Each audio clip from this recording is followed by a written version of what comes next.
DG Spot. Bala bala. Killer Silent.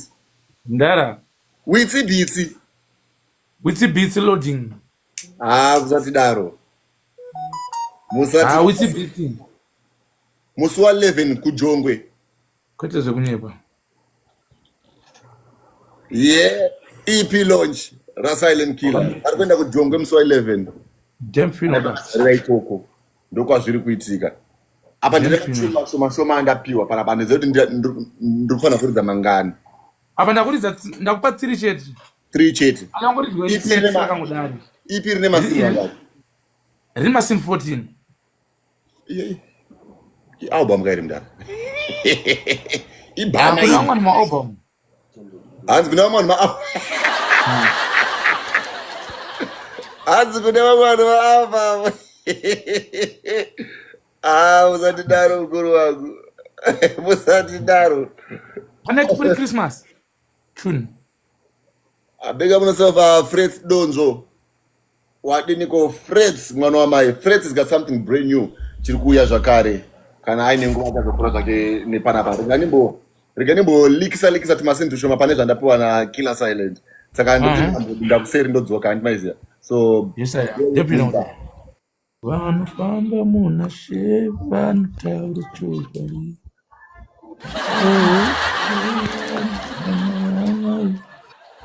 Ngoma Silent Killer. It's all about it's all about Bomboclat entertainment. Yeah man. Sependi baba.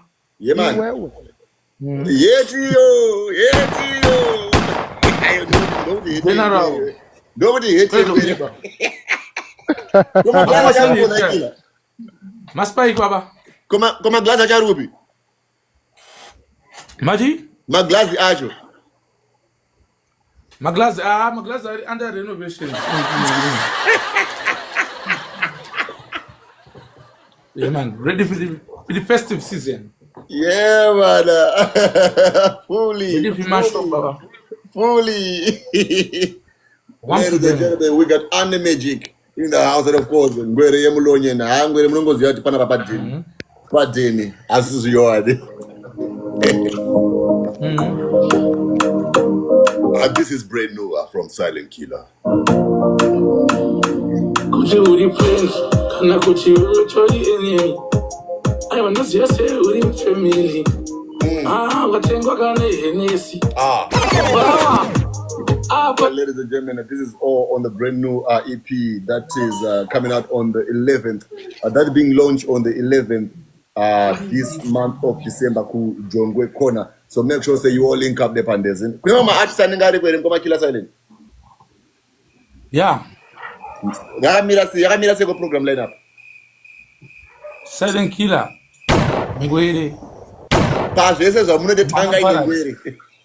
Giro zehondo. Najiri mtara.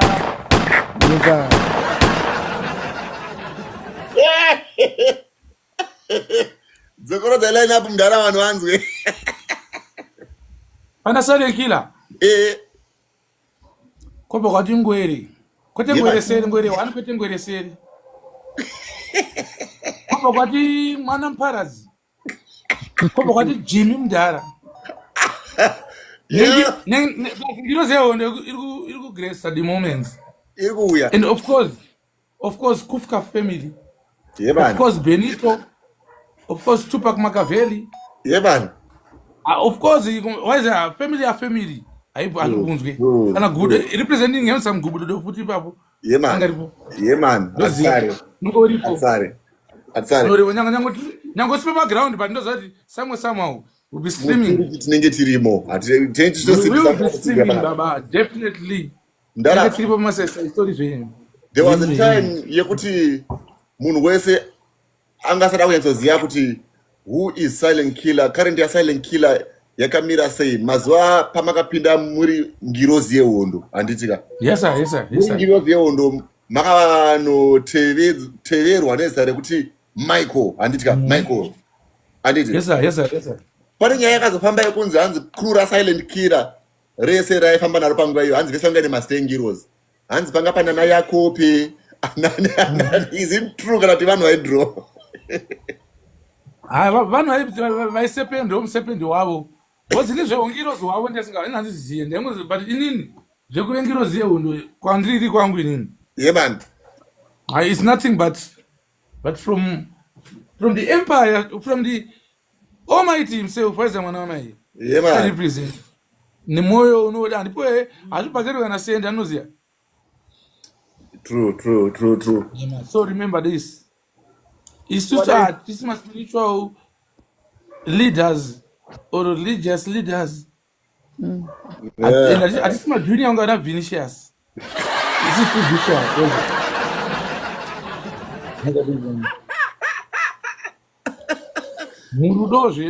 Pane show yenye makaita face days mchangonoputika makapfeka imwe helmet yegreen yange yakapendwa newhite so muchiri remember show yoyo makarwa nerimwe jombo so yeah man it's like ndakaleyo baseball yeah baseball yeah man we are the big boys yeah man. You know. All I said, we are the big boys.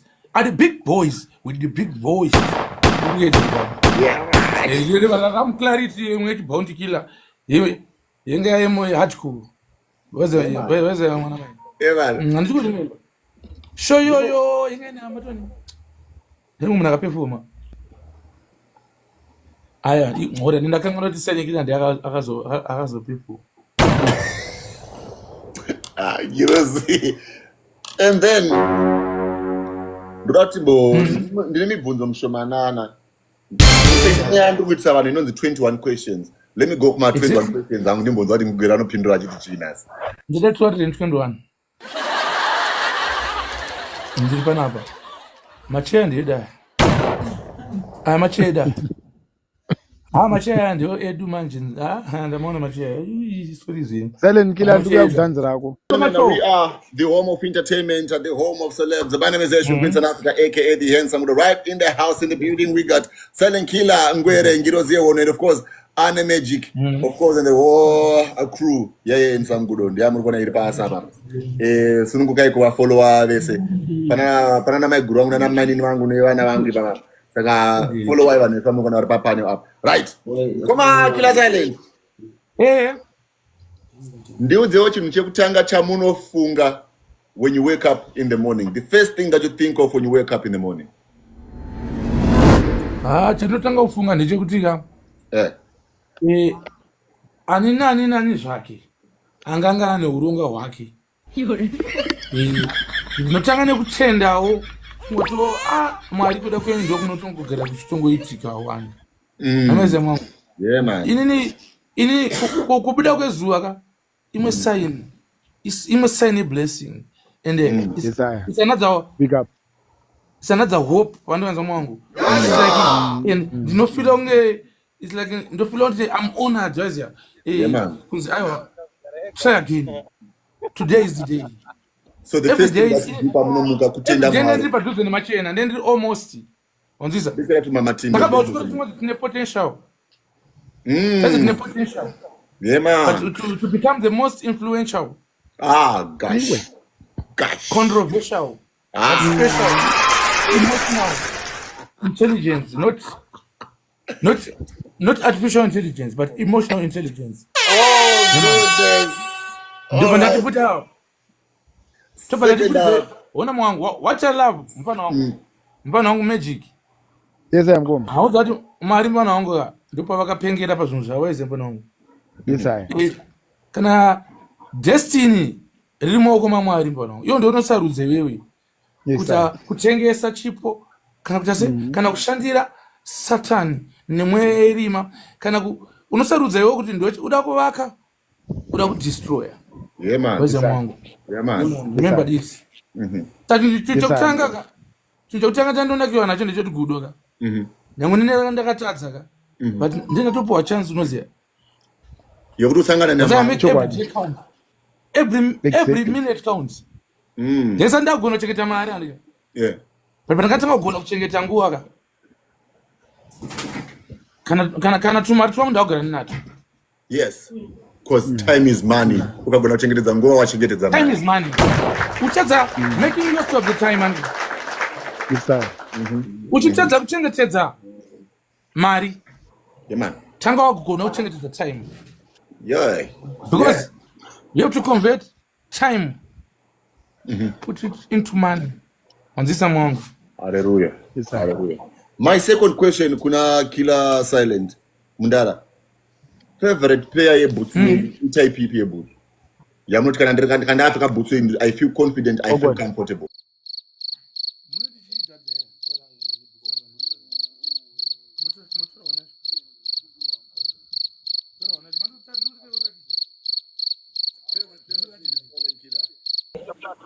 All right.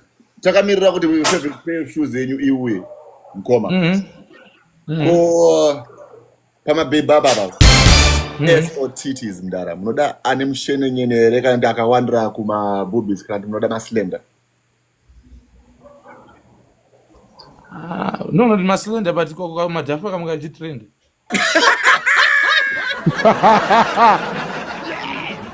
Yes, sir. Amombo.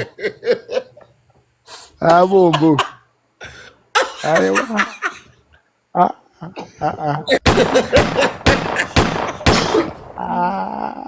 Iwe.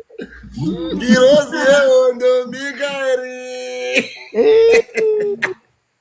All right, I'm going to take that one mkoba. Ndawati between things I'm not thin as munoda zvikanzi. Boga tiseka. If God is to grant you. Ona, in my second answer, Yeah. I just love the pussy.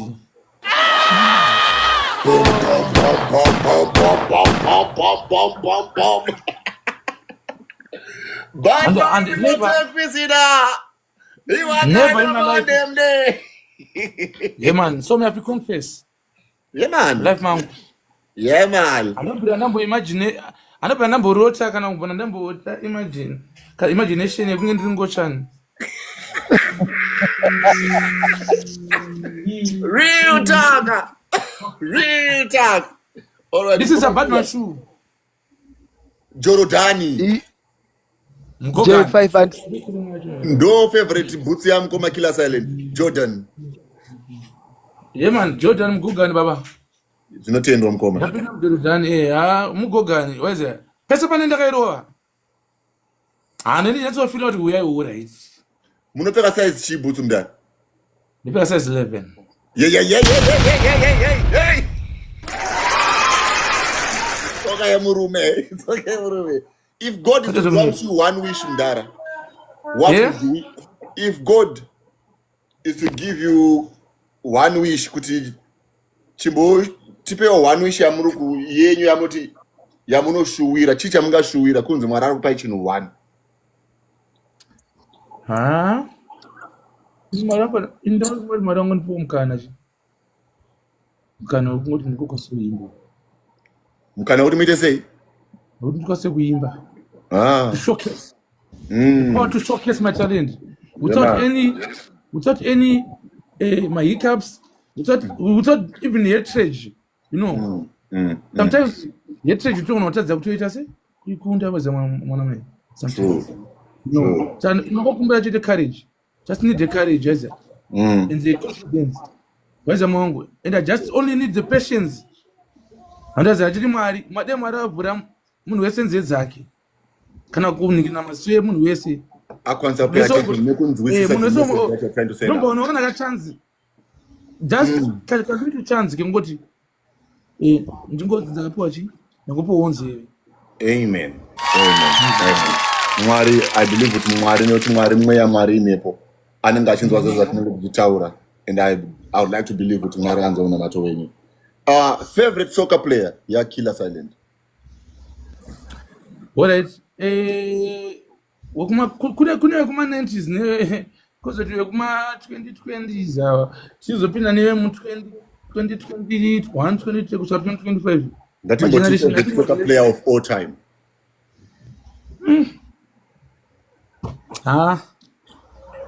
Zvinonetsa. Zvapano unibvunza kuti hanzi ndiani favorite dance artist of you. Kana siri Katero ndibondikira, kana siri bondikira ndimovhadhe, kana siri move. All right. Saka ngatingoti football. Football is my favorite. Munotongoda soka yacho yese yakadaro. Ndedama ngachitogoye saka Isaac mbona yapakagoesa hat-trick. Hanzi Giocoras andika. Achinogoesa hat-trick. Kana Lautaro Martinez. Achinogoye so. Waziya? Yeah man, yeah. Juliana Alvarez andika. Mastrike ho edu. Munotona soka zvakadaro. Antazoziya bhora. Osha, if you don't know, pageto pana paZimbabwe. Bhora is part of our culture. It's a culture that we live in. Waziya? But tichitozvarwa, we used to tese takakura tiri majabhora. Waziya mo. Iri ugwachina uzapaka basa kuti airi ndepapi. Airi Jubri Sise. Wanziza? All right. Soccer player. Airi Jubri. I go yesa muni. Airi Jubri Sise. Vamwe vakatanga kuti Filippo in. Then pale vanakazanga kunzi Filippo Inzaghi. Waziya? Yeah man. Bhora ngiri pahati zvokudaro ka. Ndokuti hatetine shungo naro but rakazonatongoti ratiza kuti aiwa habho harisi reduwo but love ende munobata mai spirit yesoka. Love nespirit yesoka aiwa hateti nayo. Yeah man, it's a culture that we grow up in. Amongst the dead, who do you wish kuti udanga ari mpenyu ndambokwanisa kushanda naye? Musharudzi chiko usingarire ngwere nayambuya. Yo. Yeah man, I want to mazvinzwira mega. All right. I know kuti mimi muri munoti munoteerera misambo yese, but between Nicki Minaj na Cardi B munoteererawo. Nicki Minaj, ndoteerera magara Nicki Minaj.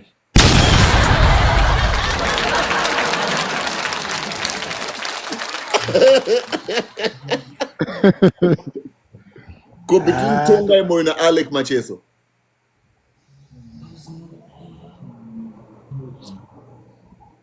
I miss Tongai Moyo. You miss Tongai Moyo.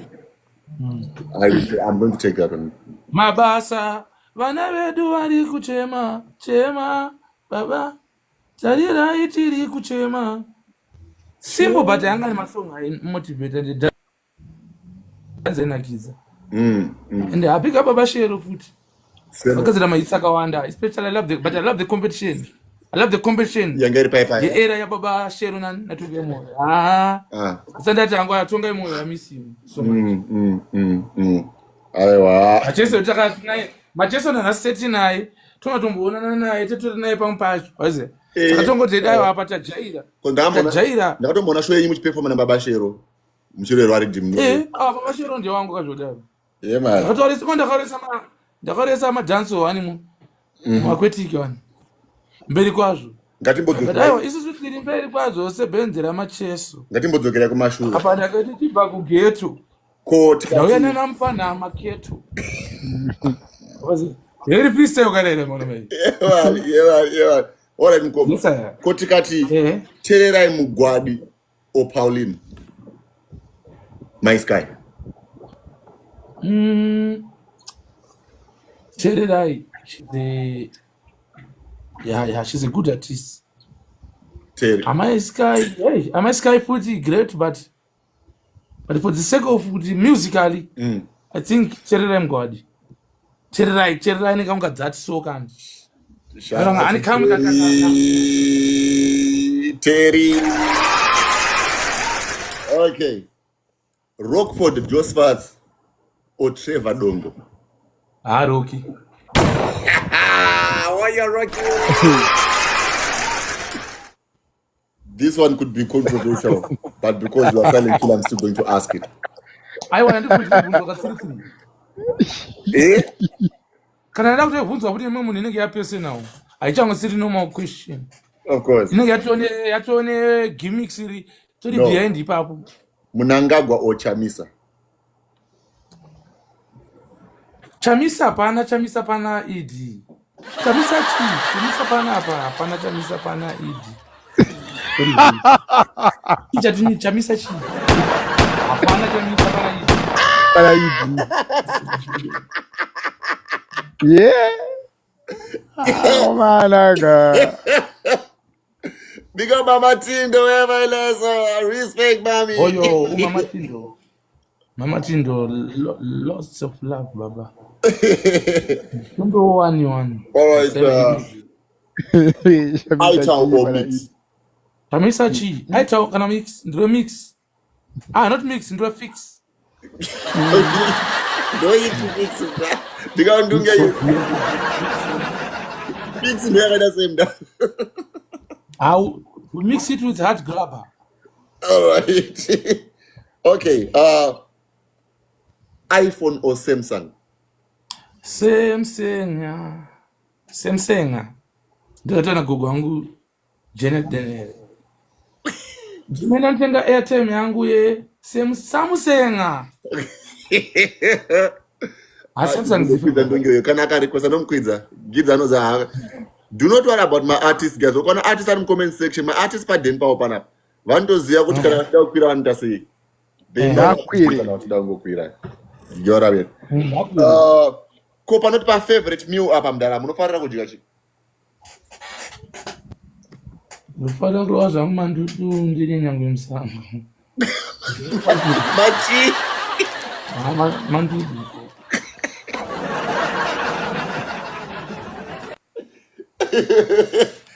All right. Favorite country to visit Mkoma? Ndeipi nyika munofarira kuenda? Kungo visit Sudan. Akusima kune hondo Sudan. Enda muna hondo. Sengino zio. Anata mapodcast hondo. Ziku Sudan. Anata mapodcast hondo. Nenda for content. Akazira content ku Sudan. Akazira content. Mungu mai hondo kaini. All right. Sizzla Kalonji, Caputon, or Anton B? Why do you Buju? All right. We're going to die so. Mandu kusanganisire. Buju Banton, Bob Marley, Lucky Dube. Murukutorana. I'm going to go for Bob Marley. Sharababi. Yo, that was it for Mukoma Silent Killer. Ladies and gentlemen, Ingirozi Ondo, Ndimika Heroyu. He's got something brand new. Kutanga Mswa 11 December. We don't care. Achina kosa na ewa no famba wachitora gossip. It's brand new. Gossip, mecha pro. Logic.